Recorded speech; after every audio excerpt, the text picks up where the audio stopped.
Hi, today we're looking at a precision piece of hardware. This is a new item from MiniWare and it's the MDP L1060, and this is an electronic load designed to be used with the MDP system that we reviewed quite a long time ago. So it's designed to be used alongside the display module and also optionally the power supply module underneath it. So the name L1060 indicates its specifications. So this electronic load is suited for voltages up to 60 volts and up to 10 amps, up to a maximum of 100 watts as a combination of the two. And the unit incorporates a whole bunch of safety features, so overcurrent protection, over voltage protection, over power, and also thermal protection. You can see it's got some fans here for cooling through the grill. We'll have a look in detail at the build in a moment.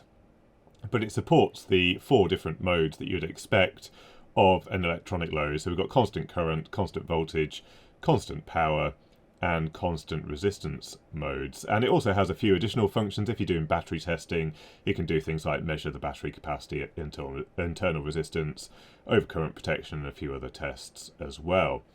So the actual unit is quite small in form factor. From the photo that I got sent before I received the item, I was expecting something quite a bit bigger, but yeah, this is extremely compact for a 100 watt load, and as you would expect with MiniWare equipment, this is built with absolute precision. It looks really nice, completely made from metal. You can see we've got a grill at the back and the copper heat sink in there that's presumably attached to the MOSFETs that are being used to dissipate the load. We've got a USB-C connector on the back, although it does have a battery built in, so it's got a lithium battery that can be recharged through this port, allowing you to use it as a standalone piece of equipment. On this side we've got the 2 4mm posts that are used to connect to the load, but we've also got an XT30 connector in the center here that can be used for compensation. So if you're using some long leads, you can use the XT30 connector and it will do the voltage reading through these 2 pins here, preventing any issue with sort of voltage drop across the leads to your piece of equipment. On this side we've just got a rotary encoder, and then like all the other MiniWare equipment, we've got an OLED on the front and a couple of push buttons, so set, menu and run/lock. And as I mentioned before, we've got this really nice grill here with the 2 fans behind it for cooling, because when we're dissipating 100 watts this is going to need quite a lot of airflow through the unit. And then just on the bottom here we've got some of the certifications, and it's also got the 2.4 gigahertz connection to the display module. It's not Wi-Fi, it's a proprietary protocol, but it allows it to plot and adjust all the data on the display module rather than using the little OLED on the front here. Assuming you have the battery charge, you can just press set and menu together and that will power up the unit. Otherwise you need a USB-C connector in the back connected to some USB-C power supply.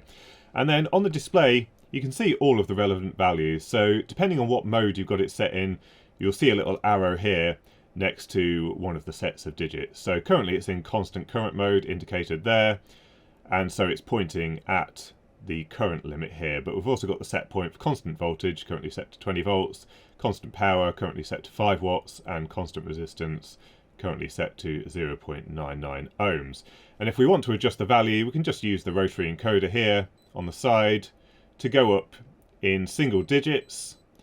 And if we want to adjust it faster, we press the set button and then we turn the rotary encoder, and that does much larger jumps, so we can get through the range quite quickly. So very easy to switch the set point, and if we want to change the mode then we just press set and it scrolls through. So constant voltage, and you'll see we've got the arrow next to voltage, constant resistance and constant power. And then if we've got our load connected, when we press the run/lock button, then you'll see on the side the banana jacks illuminate, and it's currently in the load mode. Now because we haven't got a power supply or an electronic source connected to the jacks, then we get no reading on here, but otherwise it would start loading up your device. Now when it's set to run, you'll notice the fans have spun up even though we're not dumping any load into it at the moment, but on the display it's changed a little bit now we've turned it on. So we've got the internal temperature 24 degrees C, Obviously, as we dump more power into it, these fans will spin up and we'll also see that temperature increase. We've got the current set point and the amount of power that's being dissipated in the load, currently 0 because we haven't got anything connected. And this would read the voltage on the banana jacks as well if we had some power connected to this unit. And it's currently giving a warning because we have no load. The voltage has dropped below 0.3 volts. So we've got this connected up to a bench power supply now, and we've still got it in constant current mode, currently at 20 milliamps. Let's turn it on and see what happens. So as you can see, we've got the voltage at the terminal, so about 12 volts, and it's drawing 18 milliamps, and you can see here the power being dissipated, so 0.225 watts. Now we're slightly off here compared to the set point. I presume there is a limitation to the resolution based on the DAC that they're using in this device, but you can see the temperature is rising just a little bit, 27 degrees C, and the fans have spun up a little bit. Now if we turn the rotary encoder, we should be able to increase the current limit.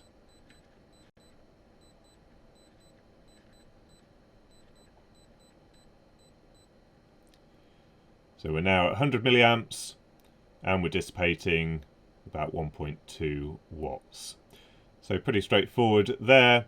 If we want to increase the load further, we're now dumping about 7 watts into it. And close to 12 watts here, and I can hear the fans just spinning up very slightly. Certainly not that noisy at the moment, but you can see the temperature just slowly creeping up.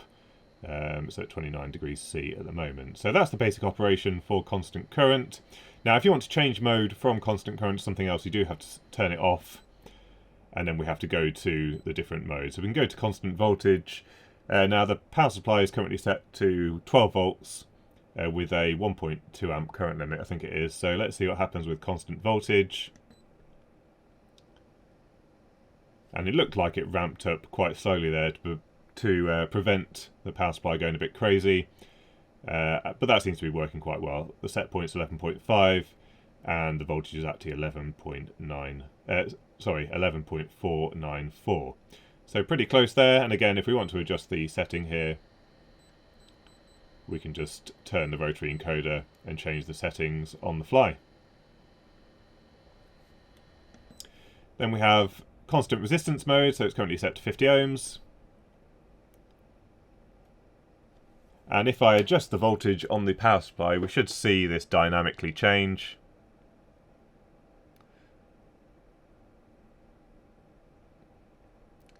Which we are, so that works quite well.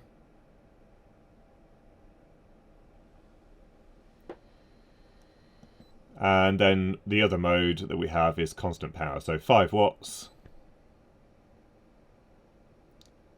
And there we go. So if I change the voltage down, we should see the current going up.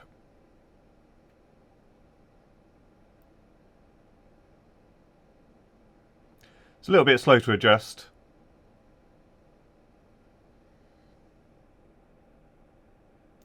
And in fact, it's actually turned off there.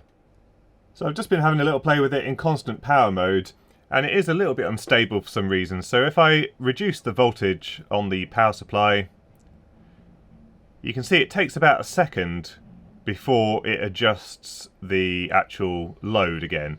So currently it's at 10.4 volts. If I drop this down now,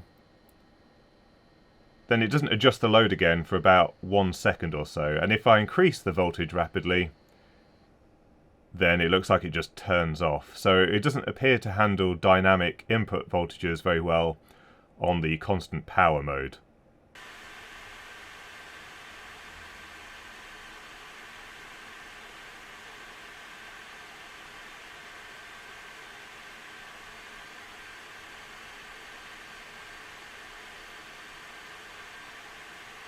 So let's quickly have a look at what the accuracy of the readout is. Now the bench power supply is currently set to 10.33 volts, and we'll turn on the load with just a low current, and it displays what the actual voltage is that it's seeing internally as 10.233. So about 100 millivolts out there with that very small 12 milliamp load. Let's increase the voltage.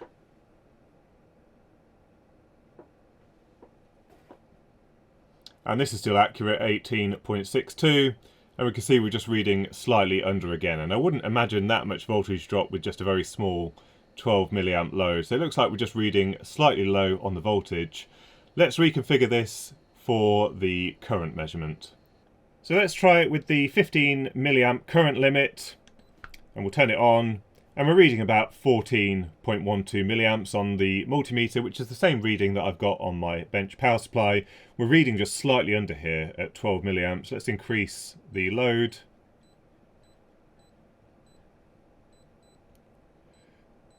So that should be 50 milliamps, and we read about 53 milliamps, and once again it says 53 milliamps on my bench power supply, but it actually reads 51 on here. Let's increase the load. So now it says about 232 milliamps, 234, and it says 234 on my bench power supply. So what you can see here is the MiniWare is just reading slightly under on all of these readings. Now, at least in the version of the user manual that I've got, it doesn't mention anything about calibration, but if there is a way to calibrate that, I'll let you know in a future video. Now, what we'll quickly do before we have a look inside is just hook this up to the display module and see how that works with the electronic load. The display module connects to the electronic load completely wirelessly, so you don't need any physical connection between the two devices, which is quite handy if you've got your electronic load in the middle of your test setup and you want to be able to adjust things with the display module. You can do that without any physical connection. On the graph here, it is updating in real time. So if I change the voltage on the power supply, you can see that happening in real time on the display. And we can also make adjustments to the settings on here. So at the moment the cursor is adjusting the constant current setting, and so we can adjust that in real time on here. And this you might prefer for quicker setting of some of these set points, so you can adjust it quite easily on here. It tells you what the input is to this unit. So it's currently just connected to a 5-volt USB supply, so it's saying it's at 5 volts, not really drawing any current, and it's got the internal temperature there as 30 degrees C. So the display is quite a handy way of just quickly changing some of the settings on here, but it isn't mandatory to have this display unit to be able to use the electronic load. So a quick look under the lid. I'm not going to be able to disassemble it that easily any further than this because it requires a bit of desoldering of some of the parts. So I'm not going to bother with that, but we can get an overview of what the build quality is like and what's going on under here. So we've got the two fans at the front with a layer of Kapton tape over the top, and then we've got the two leads going off to the fan connectors on the main board. Then we've got a flexi ribbon that goes off to that rotary encoder on this side over here. We've got Giga Devices 32-bit ARM processor, which is doing all of the processing, and then we've got a 24L01 2.4 gigahertz transceiver for communications with the display unit. And then we've got all of the electronics just on here to do with the actual electronic load, and the MOSFETs are mounted to the underside of this PCB and then heat sinked onto this big copper heatsink, which basically takes up all of this area here underneath the board. So a massive heatsink under here. And then from what I can see by looking through the various gaps, there's another PCB just with the USB connector and a riser board for these connections on this side. And then just on the inside underneath there is the rechargeable lithium battery. It's quite a small one, but it keeps it going for a short while.